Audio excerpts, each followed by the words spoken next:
नहीं है, वो चिल्लाते रहते हैं। हम ये तस्वीरें देख रहे थे और पुलिस को पहुंचने में इतना वक्त लगता है। ये तो गनीमत रही कि वक्त पे उस वक्त पुलिस पहुंच गई, वरना न जाने क्या हो जाता। लेकिन भीड़ मानो जैसे सुनियोजित थी। तो सर क्या सुरक्षित नहीं है कांग्रेस सरकार में? आदरणीय सचिन जी, देखिए ये कहना ठीक नहीं होगा कि कांग्रेस सरकार में, क्योंकि ये घटनाएं बहुत दुखद है। ये अलग अलग राज्यों में लगातार घटी है और आपने भी इसकी श्रृंखला हमें अभी अपने स्टार्टिंग कमेंट में आपने भी बताई।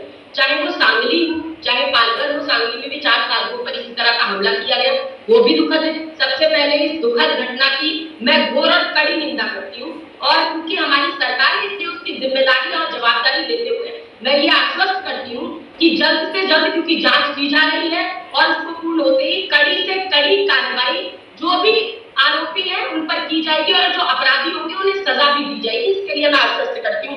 हम बीजेपी नहीं है ना जो कि धर्म के नाम पर सिर्फ वोट मांगे उसके बाद साइड में बैठ जाए चुपचाप। और यही मैं कहूंगी कि जिस तरह से लगातार घटनाएं, चाहे वो साधुओं की घटनाएं घटी हो, चाहे साधुओं पर हमले की हो, चाहे जिस तरह से बालाघाट के अंदर एक गौ रक्षक को विश्व हिंदू परिषद के लोगों द्वारा पीट कर मार दिया गया। मैं लगातार इस सवाल को पूछती रही कि क्यों बालाघाट के अंदर जब एक गौ रक्षक को मार पीट किया गया वो भी उसमें कौन लोग लिप्त थे? विश्व हिंदू परिषद के लोग जो धर्म के नाम पर वोट मांगते हैं, जो धर्म के नाम पर राजनीति करते हैं और उसके बाद गौ रक्षा की बात करते हैं और गौ रक्षक की हत्या कर दी जाती है, उस पर कोई सख्त कार्रवाई नहीं की गई। अभी कल एक और हाल ही में घटना अब ये छत्तीसगढ़ की निकल कर आई है कि इस तरह से साधुओं पर भीड़ हावी हो गई। देखिए भीड़ तंत्र हावी नहीं होना चाहिए। और बात जहां तक सनातन की है तो सनातन सभ्यता का सर्वोच्च सिद्धांत है वसुधैव कुटुंबकम, अयं निजो करोति गणना लघु चेताम उदार चरितानाम वसुधैव कुटुंबकम। हम तो पूरे समस्त पृथ्वी को अपना परिवार मानने वाले सनातनी लोग हैं, तो मुझे लगता है कि भीड़ तंत्र को इस तरह से हावी नहीं होना चाहिए और हमारी सरकार इस पर सख्त से सख्त कार्रवाई करेगी। इसके लिए मैं आप लोगों को आश्वस्त करती हूँ। लेकिन मैं यहाँ ये भी प्रश्न उठाती हूँ कि जब भाजपा सत्ता में आती है तो हिंदू खतरे में क्यों आ जाता है? जब भाजपा सत्ता में आती है और हिंदुओं के नाम पर वोट मांगती है और तब भी अगर हिंदू खतरे में है तो भाई जब आप हिंदुओं को सुरक्षित नहीं रख सकते, संरक्षण नहीं कर सकते, कानून पर आप सवाल उठाते हैं और सिर्फ घटना तो आपके राज्य में हुई है ना। मैं निश्चित तो मैं सवाल पूछूंगा, लेकिन घटना तो आपके राज्य में हुई है। आपने तो ऐसा नैरेटिव दे दिया कि जैसे संधि इसके लिए कहने के जिम्मेदार है।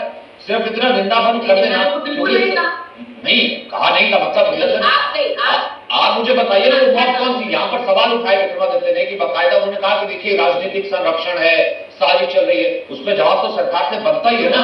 स्टार्टिंग अभी कार्रवाई हुई है। अगर आप भी, आप तो वरिष्ठ पत्रकार हैं सचिन जी, आप पता कर लीजिए पुलिस अधिकारियों से बात करके। फिर मैं कहूंगी तो कहेंगे इसे राजनीतिक एंगल दिया जा रहा है।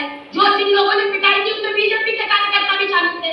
ऐसा कैसे हो जाता है कि राजस्थान में अगर कन्हैया लाल का सर कटे तो बीजेपी का सक्रिय सदस्य निकलता है, आतंकवादी तालिबान भाजपा का सक्रिय सदस्य निकल आता है और उसके बाद यहाँ तक छत्तीसगढ़ में साधुओं की पिटाई की जाती है तो उसमें बीजेपी के कार्यकर्ता पिटाई करने में शामिल होते हैं। तो आप ये मुझे बताइए इसका क्या?